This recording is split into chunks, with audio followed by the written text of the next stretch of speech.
Hi guys, this is part 4 of our strawberry grow along, and I'm starting to get a much larger crop of my strawberries now. So this is how much of a blush that they have on them when I pick them, and that's just stopping anything else eating them before we do, and I don't find that there's any difference with the sweetness once they have gone red.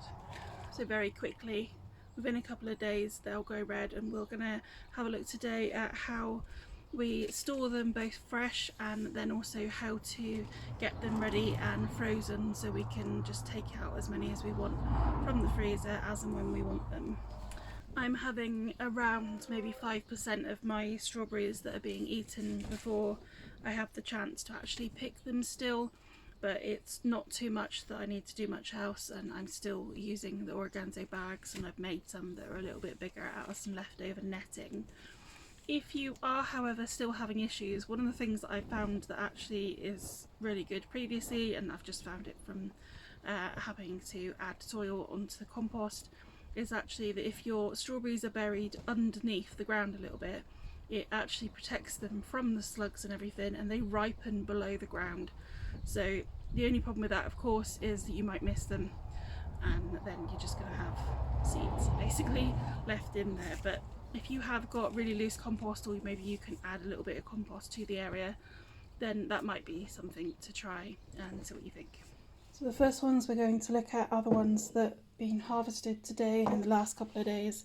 And usually I would have put the ones that I've harvested in the last couple of days in the jars already, but I've just not got round to it. So they're today's harvest, and those are like 2 days ago. So they are pretty much ready. I'm going to pick out a couple of those that are going to go either into the freezer or to be eaten fresh. And then I make sure that I have 2 separate jars. And the reason that I do this is because I want one for the ones that are perfect, that don't have any blemishes on them at all, like this one.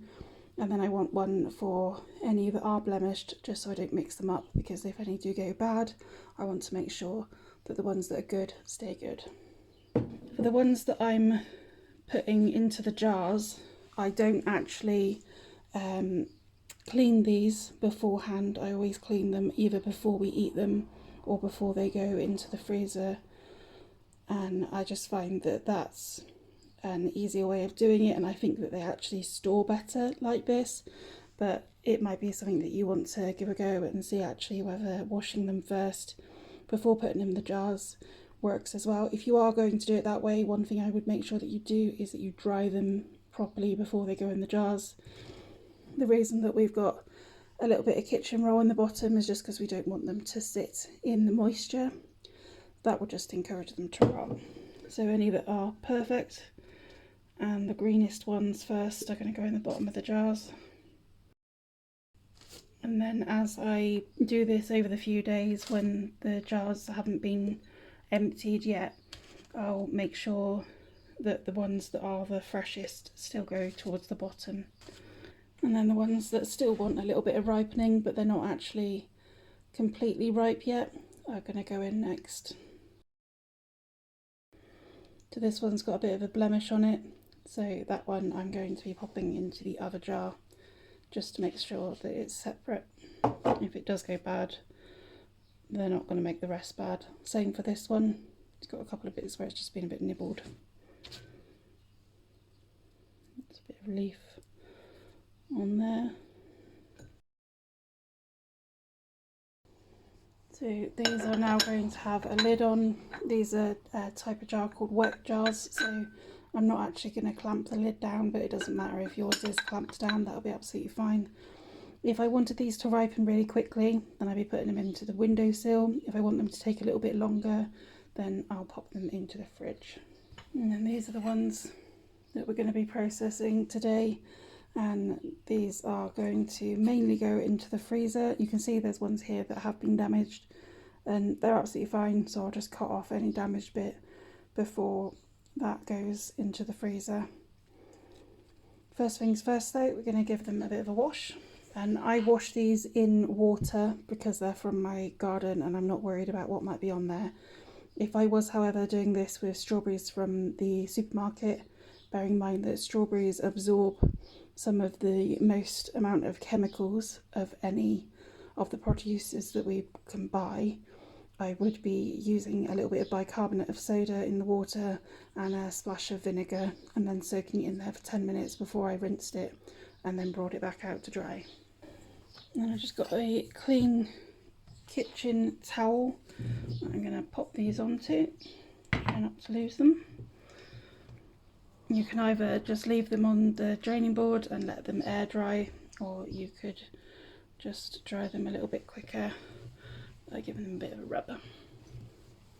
And that's what they look like all washed up. So next we're going to trim them.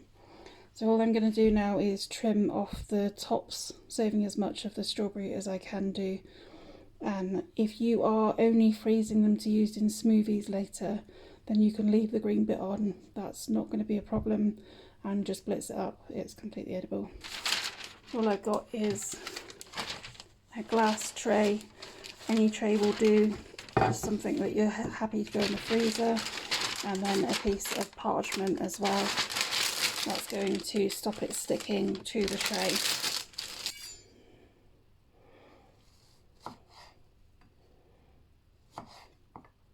To cut out any damage, as well as the green stalk. So you can see from that damaged one, there's still plenty to go into the freezer. If you wanted to use the tops and the cut off bits for something, you could use it to make a strawberry top syrup or something like that. That's all the strawberries ready to go into the freezer. Just try to keep them a little bit away from each other just to stop them sticking, but if they're dry, hopefully they won't. You could also, if you don't want to be able to separate them out, just put them straight into a bag.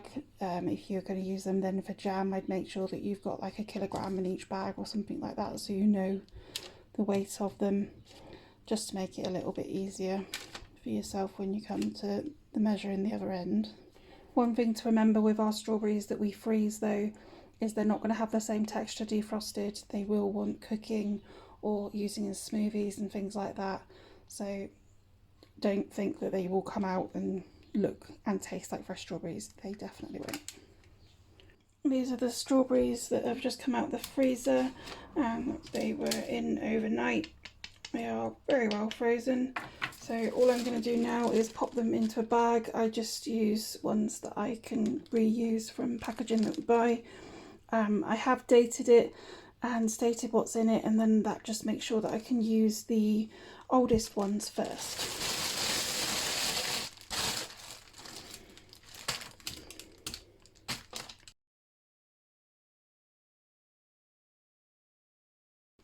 So these are going to store in the freezer for 6 months. After that they may lose some of their nutrients and not be as good for you and as well stored, but I definitely use mine within a year and they're absolutely fine. And then all we want to do now is remove as much air from the bag as we can and seal that, and I'll keep adding to these as they become ripe to keep the stock in the freezer up. And these are great then for popping straight into jam, which you don't need to defrost for, by the way. You can just make jam straight from frozen strawberries.